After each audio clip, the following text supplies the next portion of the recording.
এই ক্ষেত্রেও কিন্তু প্লেয়ারের যে সবচেয়ে ইম্পর্টেন্ট যে তামিম কি চিন্তা করছে প্রথম তার সাথে কথা বলা দরকার, মানে এই সেদিন না ঘুরে। Tamim is a very sensible ছেলে and I think one of the best we have ever produced in Bangladesh.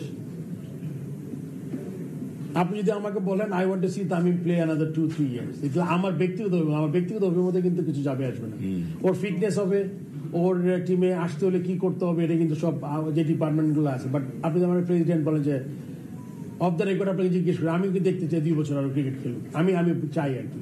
And কি ফরম্যাটে খেলবে I think 50 ওভার্স is best, because longer version সবচেয়ে ভালো হতো এক্সপিরিয়েন্স সহ, কিন্তু লঙ্গার ভার্সন হয়তো বা যেই এক্সশন বা যেই কষ্টটা এটা হয়তো ওর পরে নিতে পারবে কিনা আমি জানি না, সেটা তামিমই বলতে পারবে। বাট যেটাই ও করে খুব ভালো হয় যদি ও খেলতে পারে, আর যদি খেলতে না পারে ও যদি বোর্ডে আসে তাইলে আমি খুব খুশি হব। বিকজ ইসি তামিম আমার অ্যাট লিস্ট 20 বছরের ছোট হবে, ইফ নট মোর, মেবি কাছাকাছি। সো লিডারশিপ, হি ওয়াজ এ ফর্মার ক্যাপ্টেন, তার মানে তার লিডারশিপ কোয়ালিটিও আছে। এসব ছেলে যত আসবে তারা যদি আমরা তাড়াতাড়ি কাজে লাগাতে পারি তাহলে কিন্তু মানে অনেক আইডিয়া আসবে, অনেক ভালো কিছু করতে পারে আমার ধারণা আর কি। সো দেখি ওর সাথে কথা বলে ব্যক্তিগতভাবে যে ওর প্ল্যানটা কি, ওইভাবে আমরা এগিয়ে যেতে পারি। Last question,